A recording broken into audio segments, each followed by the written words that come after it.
Hello everyone, this is the Unknown Astrologer. Welcome to yet another episode of Determining Professions.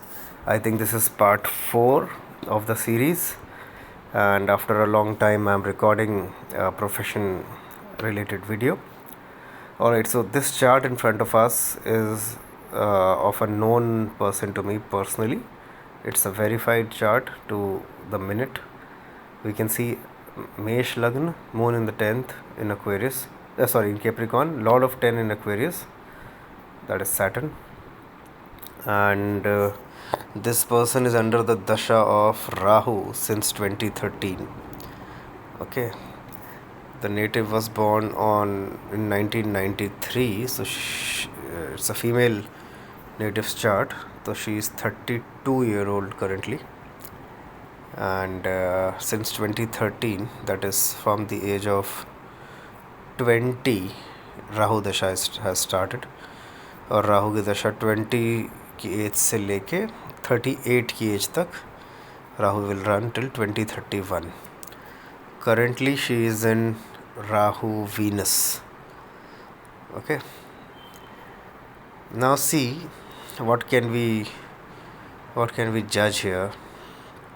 So I will directly share the profession. So she was trying for civil services and she tried for 7-8 years. In 2023 she cleared PCS, which is the state level service. In Rahu Mercury ये clear हुआ. In Rahu Mercury state level service clear हुई. Okay. Now let's see the obvious things. First rule for a government job is to have a strong 5th house. Okay. 5th lord is exalted.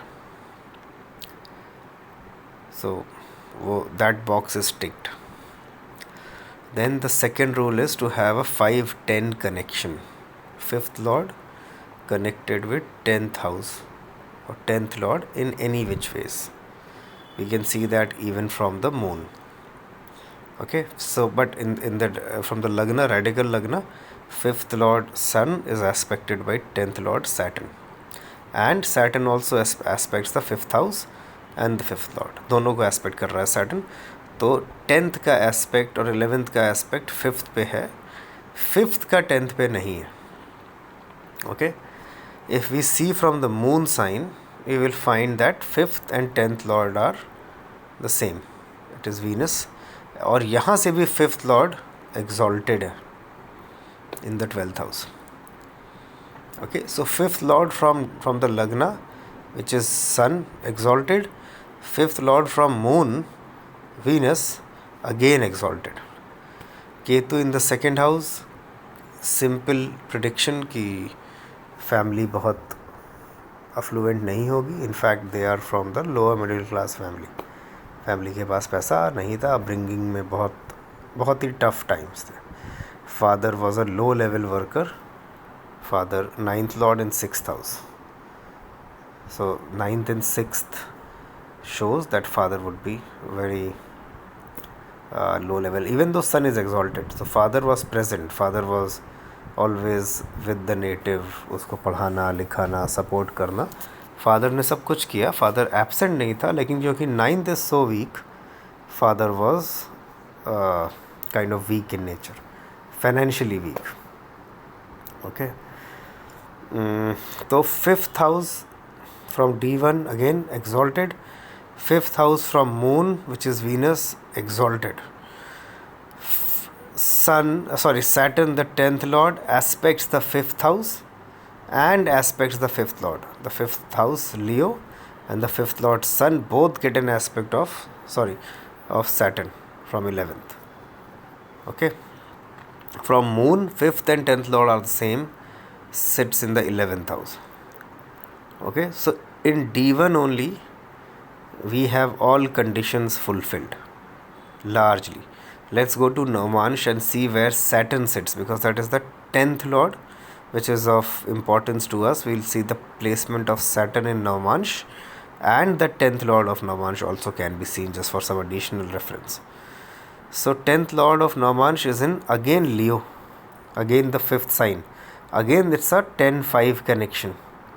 Okay, and Saturn of D1, which is the 10th lord, sits in the 12th house here, which is not very strong.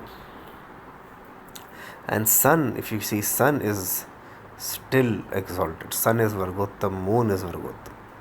So which is even Mars is Vargottam. Sun, Moon, Mars सब Vargottam है. बहुत ही अच्छा chart है in this way. And the planet which is kind of not a great planet from D1, Mercury, is debilitated in the 12th house, but it has a नीच भंग also. सी नीच भंग सबसे स्ट्रॉन्ग तब बनता है जब सेम हाउस में एक नीच का एक उच्च का प्लैनेट बैठ जाए. दिस इज़ द स्ट्रॉन्गेस्ट नीच भंग जो यहाँ पे हो रहा है. बाकी सारे जो नीच भंग के कंडीशंस हैं, they are weaker than this condition. This is the strongest condition.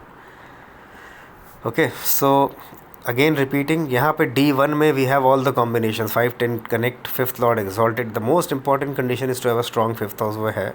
फिर सेकेंड मोस्ट इंपॉर्टेंट 5-10 कनेक्शन, वो भी है. मून से भी है, लगन से भी है. मून से भी फिफ्थ लॉर्ड एक्सॉल्टेड है, लगन से भी फिफ्थ लॉर्ड एक्सॉल्टेड है. ओके, D9 में 10th लॉर्ड अगेन लियो में है, तो ये भी 10-5 कनेक्शन बना. बट D1 का जो 10th लॉर्ड है सैटर्न, वो D9 में 12th हाउस में, which is relatively weak. So this is not really helpful. ठीक है, now let's go to the dashamsha. So दशमांश becomes from the 10th house of D1. मतलब D1 was मेष लग्न, वहाँ से 10th से दशमांश बन रहा है, which gives high status की जॉब की high possibility of high status job. If D1 is saying a yes, D10 is only confirming that trend. Again in detail you'll find that moon is in the 10th. Moon bar bar 10th में आ रहा है. Again sun is exalted in the 4th house. Okay, so this is a fantastic chart if you look at from the perspective of a government job or from the perspective of an elite job of any kind, status giving job of any kind, जो कि मकर से ही दशमांश बन गया. 10th lord of दशमांश again goes to 5th from moon. See, it's 5th from moon and it is also the 5th lord Venus, but 5th from moon बैठ गया. Our second house of Dashmansha shows your environment, which is the sign of Aquarius with Rahu and Venus, 5th lord Venus. It shows policy making largely or policy implementation. Now ये सब तो ठीक है, but फिर भी इसने बहुत साल मेहनत करी, which is normal for any civil services aspirant, but ultimately हुआ state level पे, हुआ नहीं नेशनल लेवल पे. इसके लिए although chart is very strong, so this means that with promotions and all she will reach a very high position in the right dashas. But जिस दशा में selection हुआ, that has to be seen. Selection हुआ in Rahu mercury 2023 में हुआ है, which was also a period of साढ़े साती. Saturn was in Aquarius, it was a Saturn return. सो साढ़े साती में हुआ, which again proves my point कि अगर आपने बहुत मेहनत करी है तो यहाँ से रिज़ल्ट आपको डेफिनेटली मिलेगा साढ़े साती से. एंड लास्ट लेग में मिला, बट नेवरदलेस साढ़े साती में ही मिला, सैटर्न रिटर्न में ही मिला. सैटर्न सेकंड फ्रॉम मून था तब मिला. Rahu is in 8th, mercury is in 12th. अब आप कोई भी इंसान इस चार्ट को देख के बोलेगा कि यार राहु मर्करी में तो काम नहीं होना चाहिए, राइट, जो कि 8 और 12 एक्टिवेट हो रहा है, और मर्करी तो 3rd, 6th, 12th सारे खराब. मतलब 3, 6, 8, 12 सारे खराब हाउसेस इन अ वे एक्टिवेट हो गए. So this proves 2 points. Number 1, sade sati kind of over rules the mahadasha antardasha. Number 2, which is the point which I am trying to make since the time I have launched this channel, is that Mahadashas and Antardashas have to be seen from moon. This Rahu sits in the 11th from moon. Okay, 11th from moon happens to be the 8th house. तो भाव energy 8th की है, but वो 11वें में बैठा है moon से. 8th house की वजह से बहुत मेहनत, बहुत बार स्टार्ट स्टॉप, बार बार ज़ीरो हो जाता है, restart, as we saw in that film. तो बार बार स्टार्ट स्टॉप करने के बाद, क्योंकि 8th हाउस का मतलब ये death and rebirth, death and rebirth. आपने होप्स लगाए, होप्स क्रैश हो गए, आपने फिर होप्स लगाए, मेहनत करी, फिर क्रैश हो गए। तो बार बार करने के बाद ये रिजल्ट देगा, बट 11th में है तो देगा। Okay, and mercury rules 9th from moon, 6th and 9th from moon. See this, mercury, moon chart खोल देता हूँ। So from moon mercury rules 9th and 6th, Rahu in the 11th. ठीक है, so these planetary positions are fantastic from the moon, और moon से ही 7.5 भी है, इस वजह से ये रिज़ल्ट राहु मरकरी में आया। ओके, 5 साल पहले अगर मैं ये चार्ट देखता तो मैं राहु मरकरी में प्रेडिक्शन नहीं करता, मैं लार्जली ये बोल देता कि 7.5 ही है, ओवर रूल करेगा दशा अंतर दशा को, 7.5 में कभी ना कभी हो जाएगा, because the 5th house and 5-10 connection and all those combination आता है, तो 7.5 में हो जाएगा। मैंने ये बोला भी था इसको कि 7.5 साल में निकल जाएगा आपका। But now since I understand the fine things in astrology even better, I know that moon dasha Vimshotri dashas from moon are very very important. इसीलिए ये 11th हाउस फ्रॉम मून में, which is the first lord, मतलब Rahu will give the result of Mars lagnesh है। Okay, और Mercury 9th and 6th service, 9th high profile, और बैठा वो विपरीत नीच भंग राजयोग में है, विपरीत राजयोग में भी है 6th एंड 12th, और नीच भंग में भी है, and that is why this result has happened. उसके बाद the joining happened in Rahu Ketu, और राहु वीनस से she I think she is earning now in since the last few months.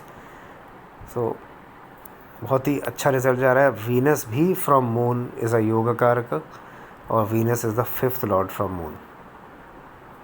Okay, so this is how we have to see it. Krittika nakshatra for Mesha is a fantastic nakshatra for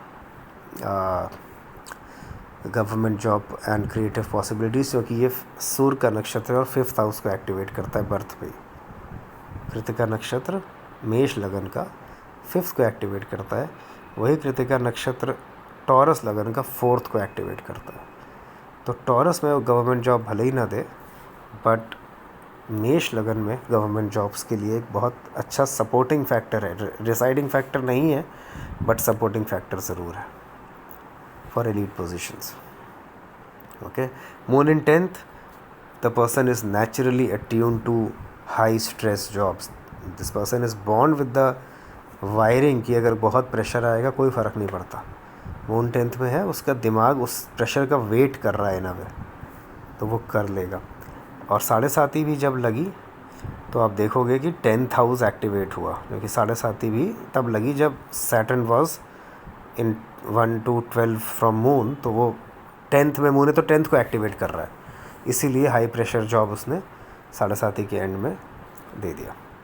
अब अभी ये Pisces में move हुआ है Saturn, but अभी तक तो वो एक्वेरियस में था। सो या this is a very good example to learn government job possibilities. वो सब जो बुकिश नॉलेज है विच इज़ एब्सोल्युटली रॉन्ग कि सन 10th में हो, वो सब कहीं भी इसमें एप्लीकेबल नहीं है। ओके, 10th में सिर्फ मून है जो कि 4th लॉर्ड है। अच्छा, 4th लॉर्ड होने की वजह से इसने लोकल लेवल की जॉब दी, स्टेट लेवल दिया। 4th हाउस थोड़ा सा लोकलाइज्ड है, जितना लोकल जा सकते हो, जो भी पॉसिबिलिटीज़ है वो लोकलाइज पॉसिबिलिटीज़ 4th कैंसर कर्क राशि से मिलती है। तो एक ये रीज़न है कि स्टार्ट इसने थोड़ा सा लो दिया, ऑल्दो बिगर रीज़न है कि दशा ऐसी थी कि वो बहुत नेशनल लेवल नहीं दे पाया, बट स्टार्ट लो लेवल होने का बहुत ही इम्पॉर्टेंट फैक्टर है कि ये 4th लॉर्ड इन 10th बैठा है। ओके, और एक और वीकनिंग जो फैक्टर हमने डिस्कस किया कि 10th लॉर्ड जो सैटर्न है वो नौमांश में 12th हाउस में है, ये एक स्ट्रेंथ को रिड्यूस कर रहा है, इस सैटर्न की स्ट्रेंथ को रिड्यूस कर रहा है, जो 10th Lord in 11th which is very well placed, but उसको रिड्यूस कर रहा है नौमांश में। इसलिए भी स्टार्टिंग उतनी हाई प्रोफाइल, मतलब हाई प्रोफाइल तो है ही, बट उसमें भी और हाई की पॉसिबिलिटी थी, उतने हाई तक स्टार्ट नहीं हो पाया। ओके, सो या this is my analysis of this horoscope of a PCS officer, female PCS officer. Female is a key word here because moon in the 10th, shows that. All right, thank you.